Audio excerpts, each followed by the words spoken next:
Salli ala sayyidina Muhammadin wa ala alihi wa ashabihi ajma'in wa man tattabi'ahu bi ihsanin ila yaumiddin, amma ba'du. Ibu dan bapak rahimakumullah, kita siang ini nak bersejarah sedikit tentang kisah di balik hijrah Nabi Muhammad sallallahu alaihi wasallam. Ibu dan bapak, ayah bunda, pengurus dan jamaah Masjid Al-Firdaus rahimakumullah. Hari itu adalah hari Kamis, tepatnya tanggal 27 Safar. Nabi sallallahu alaihi wasallam sedang tenang dalam rumahnya. Lebih kurang rumah itu diperkirakan di depan pintu 25 Masjidil Haram. Ada orang yang sangat busuk hati kepada Nabi. Rumahnya pas di sebelah rumah Nabi Muhammad sallallahu alaihi wasallam. Namanya adalah Abu Jahal. Bermakna ibu dan bapak, tak selamanya orang dekat itu menjadi pendukung terhebat dalam kehidupan kita. Makanya ibu dan bapak yang berbahagia, siapa yang membatasi pergaulan, sebetulnya dia membatasi rezeki. Jadi kalau kita ni membatasi kawan, teman, dun sanak, maka kita berarti membatasi rezeki. Karena belum tentu orang dekat itu yang mendukung kita. Kadang mereka yang jauh yang menjadi penolong kita. Buktinya Nabi SAW sedang tenang dalam rumahnya. Abu Jahal tetangga sebelah rumah sedang sibuk mengendap-endap merencanakan sebuah rencana busuk dan buruk. Pergilah Abu Jahal ke depan pintu satu Masjidil Haram. Sekarang lokasinya diperkirakan di Hotel Hilton. Di situ nama tempatnya adalah Darun Nadwah. Darun Nadwah itu tempat rapat orang-orang kafir Quraisy. Yang memimpin rapat adalah Abu Jahal. Peserta rapat 14 orang kepala suku ditambah dengan satu orang tamu tak diundang, seorang cendekiawan tokoh kafir Quraisy. Namanya adalah Abu Junaid. Ibu dan bapak rahimakumullah, jadi jarak antara rumah Nabi dengan tempat pertemuan rencana pembunuhan terhadap Nabi itu hanya berjarak sekitar 400 meter. Jadi sekali lagi ibu dan bapak, hati-hati itu wajib. Sama wajibnya dengan husnuzan. Jadi kalau kita diperintahkan oleh agama kita ini adalah husnuzan, berprasangka baik, maka sisi berbeda kita juga wajib berhati-hati. Jadi jangan husnuzan itu menyebabkan kita lalai dan abai. Jadi jangan pula sampai kehati-hatian justru menimbulkan su'uzzan. Jadi husnuzan dan hati-hati itu mesti seiring sejalan. Bertemulah Abu Jahal dengan 15 orang yang akan rapat ini. Apa yang direncanakannya? Yang direncanakan adalah bagaimana cara membunuh Nabi Muhammad sallallahu alaihi wasallam. Jadi yang nak saya sampaikan kepada ibu dan bapak, jangan dikira kalau kita baik lalu semua orang suka.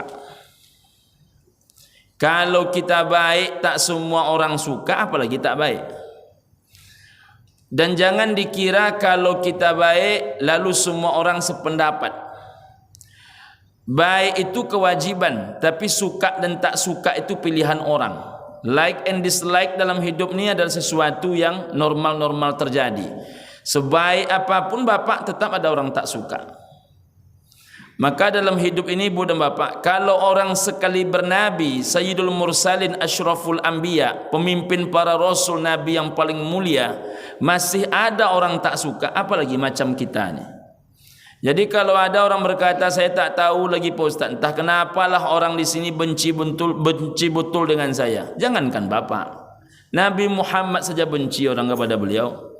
Maka berbuat baik ini bukan supaya orang senang. Sama dengan kita pengurus masjid, sama juga dengan kami para pendakwah. Berdakwah ini bukan supaya orang senang. Orang senang itu ya alhamdulillah. Tapi kita berdakwah bukan mencari senang orang. Apa yang kita pelajari kita sampaikan. Orang suka ya alhamdulillah. Orang tak suka pun tak ngurus. Tak suka paling-paling kan dihentikan dakwah. Dakwah kita tempat lain. Tapi jangan gara-gara mencari senang orang lalu kita mengarang-arang cerita, mencari dalih bagaimana orang suka. Itu tak boleh. Dalam agama ini berlurus-lurus saja. Ibu dan bapak rahimakumullah, Maka kemudian Nabi yang lurus, yang jujur, yang menjadi panutan bukan hanya kita umatnya tapi panutan para nabi dan para rasul, rupanya ada juga orang tak suka. Apa kata Abu Jahal kepada seluruh para peserta rapat? Muhammad ini tak bisa dibiarkan. Makin lama makin banyak yang masuk Islam. Padahal 13 tahun Nabi berdakwah, yang masuk Islam itu hanya 70 orang. Kalau 70 orang dibagi 13 tahun, maka yang masuk Islam per tahun hanya 6 orang. Kalau 6 orang per tahun, maka berarti yang masuk Islam dalam 2 bulan hanya 1 orang. Ini bukan pencapaian yang fantastis. Makanya tidak jadi ketika usul kalender Islam diawali sejak Nabi Muhammad diangkat menjadi Rasul, itu tak diterima. Itulah salah satu alasannya, karena tidak tercapainya pencapaian yang fantastis. Tapi orang ragu. Kenapa demikian? Lambat tapi pasti, perlahan tapi nyata. Terus pergerakan Nabi itu mendatangkan orang yang semakin lama bergelombang masuk Islam, masuk Islam, masuk Islam. Maka kalau kita biarkan Muhammad ini, lambat laun keyakinan nenek moyang kita habis. Tak ada lagi orang yang menyembah Hubbal Latta dan Uzza. Itu kata Abu Jahal. Dan aku, kata Abu Jahal, sudah menawarkan kepada Muhammad melalui paman kandungnya Abu Talib 3 opsi agar Muhammad ini mau menghentikan dakwah. Apa 3 opsi itu, ibu dan bapak? 1 harta, 2 tahta, 3 wanita.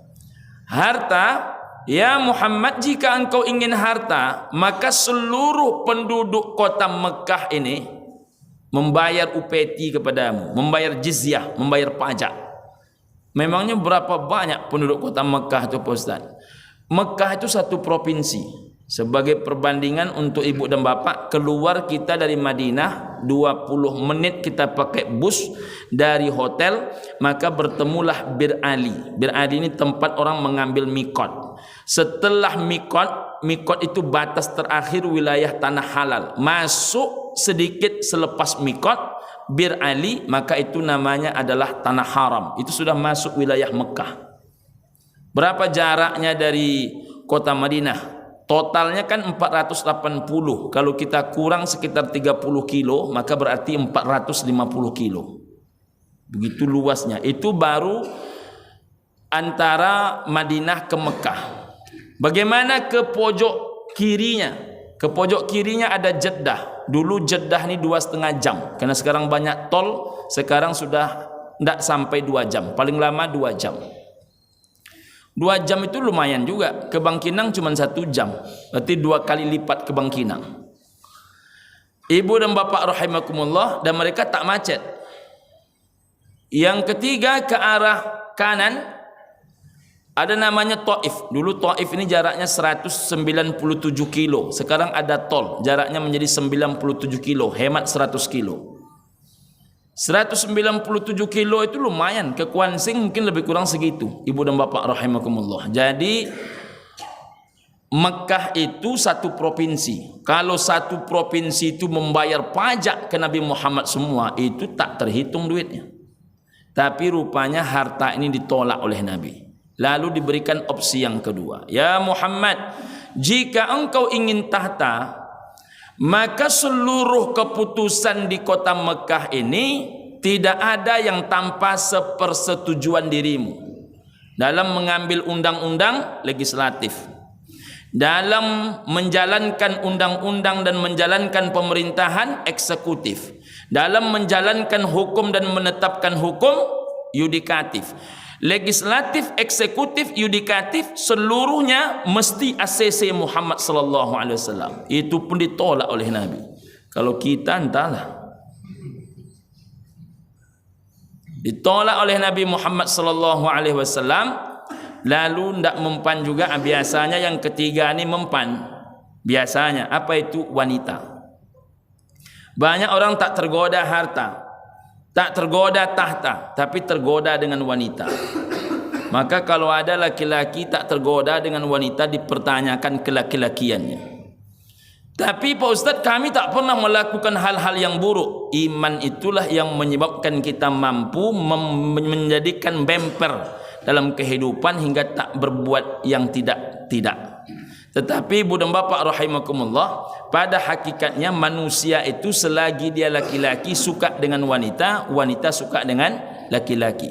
Apalagi kalau laki-laki itu berduit, karena ujian terberat laki-laki banyak duit, ujian berat perempuan tak berduit. Jadi kalau bertemu perempuan tak berduit dengan laki-laki banyak duit, itu ujiannya semakin besar. Imanlah yang membuat kita mampu berjalan baik. Nah, sekarang diujikan ke Nabi Muhammad yang ketiga itu. Kalau engkau mau wanita ya Muhammad, tinggal engkau tunjuk namanya siapa, anak siapa, rumahnya di mana, dan engkau mau jumlahnya berapa. Kalau bapak-bapak lah agak-agak ditawarkan yang ketiga ini, macam mana nasibnya agak-agak. Nah, ini yang agak berat ini. Tinggal tunjuk nama siapa, anak siapa dia, rumahnya di mana, dan jumlahnya berapa. Ini paling berat ini. Berjalan di belakang perempuan saja tak boleh oleh Nabi. Pertanda Nabi tahu betul kelemahan kita laki-laki ini. Ini ditawarkan jumlahnya pun berapa. Apa kata Nabi? Terlalu kecil tu untuk Nabi. Kata Nabi, andaikan kalian letakkan pun matahari di tangan kananku. Matahari itu kan besarnya 1.200.000 lebih besar daripada bumi menurut ilmu pengetahuan. Lalu kalian letakkan pula bulan di tangan kiriku. Bukan main-main, matahari, bulan. Yang penting hentikan dakwah ini, hentikan syiar ini. Maka demi Allah, kata Nabi, aku takkan pernah menghentikannya. Macam itu Nabi berdakwah. Ini ditunjuk jadi pengurus masjid tak mau. Ditunjuk jadi ketua tak mau, jadi sekretaris masjid tak mau, jadi ketua sosial mengundurkan diri, jadi ketua majelis taklim mundur juga, jadi pemandi jenazah mundur juga. Macam mana nak menjadi umat Nabi Muhammad sallallahu alaihi wasallam? Jadi kerja dia cuma satu aja, mengkritik pengurus masjid. Kalau mengkritik tu apalah payah, nak bercuap-cuap ni apalah payah. Yang payah tu menjalankan yang awak cuapkan tu. Makanya ibu dan bapa, saya di mana-mana selalu sampaikan.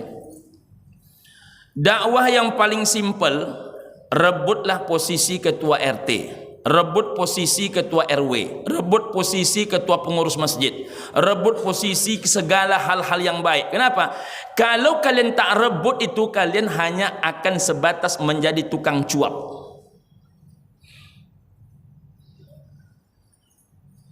Jadi ketua pemuda, ambil posisi ketua pemuda. Karena dengan mengambil posisi ketua pemuda itu paling tidak ide di kepala itu bisa dijalankan. Kalau tidak hanya beride. Di Indonesia ni kita tidak kurang ide. Kalau ide itu dalam bentuk benda, dia ada berasap-rasap masjid ni oleh ide itu. Begitu panasnya banyak ide yang ada. Ide dah banyak, yang menjalankan ide yang tak ada. Macam mana masjid ini nak maju dah banyak ide orang. Bagaimana memajukan itu yang payah sekarang. Jadi ide itu tak payah, yang payah itu yang menjalankan ide. Maka banyak sekarang orang yang menerima jabatan pengurus masjid tapi tak nampak-nampak ke masjid. Karena persoalan menjalankan itu rumit. Ibu dan bapa rahimakumullah. Ditawarkan harta tak mau, tahta tak mau, wanita tak mau. Bahkan kata Muhammad, kalau matahari ditaruh di tangan kanannya, bulan ditaruh di tangan kirinya untuk menghentikan dakwah ini, Muhammad tak mau. Maka tak ada obatnya kecuali Muhammad dibunuh. Cara membunuhnya itu yang kutanyakan kepada kalian, kata Abu Jahal. Angkat tanganlah seorang laki-laki. Bagaimana kalau Muhammad tidak usah dibunuh? Caranya usir saja Muhammad dari kota Mekah. Yang ngomong Abu Junaid, yang sebetulnya tak diundang. Kata Abu Junaid, engkau sudah perhitungkan baik-baik mengusir Muhammad. Kalau engkau usir Muhammad, siapa yang memantau Muhammad? Jangan engkau kira Muhammad ini seperti dirimu. Engkau kalau diusir dari kota Mekah ni tak ada orang peduli. Tapi Muhammad beda. Muhammad kalau diusir dari kota Mekah, Muhammad itu ibarat gula. Di mana ada Muhammad, di mana ada gula, di situ ada semut. Di mana ada Muhammad, di situ ada pengikut. Kalau dia di luar, tak terpantau. Dibangunnya sebuah kekuatan, diserangnya kota Mekah, habis kita semua, kata Abu Junaid. Maka pendapat pertama ditolak. Cara yang kedua, kata Abu Aswad. Abu tu artinya bapak, Aswad tu artinya hitam. Abu Aswad Pak Hitam. Kata Abu Aswad, ibu dan bapak rahimakumullah, begini saja, tak usah Muhammad kita usir. Kita buat Muhammad macam seorang penyair. Dulu ada penyair. Penyair ni menyindir Hubbal Latta dan Uzza. berhala terbesar di kota Mekah.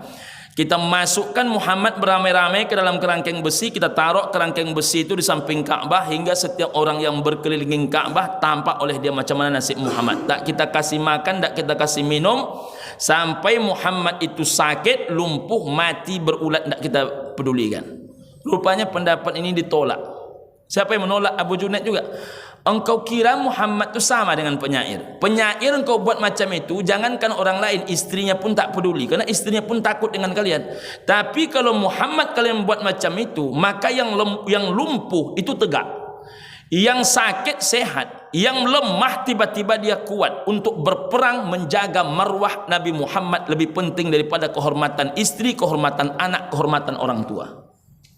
Jadi menjaga luka sedikit di tubuh Nabi itu lebih wajib daripada menjaga kehormatan istri, anak dan orang tua. Makanya kalian tak disebut beriman, kata Nabi, kalau seandainya kalian lebih cinta, kalian sama mencintai diriku dengan mencintai keluarga kalian. Jadi sama saja, tak beriman kita. Apalagi berlebih. Jadi mencintai Nabi itu mesti berlebih daripada mencintai orang tua, mencintai istri, mencintai anak. Anak kita ni macam mana agak-agak? Ibu dan bapa rahimakumullah. Tak jadi. Yang ketiga, ini usulan Abu Jahal.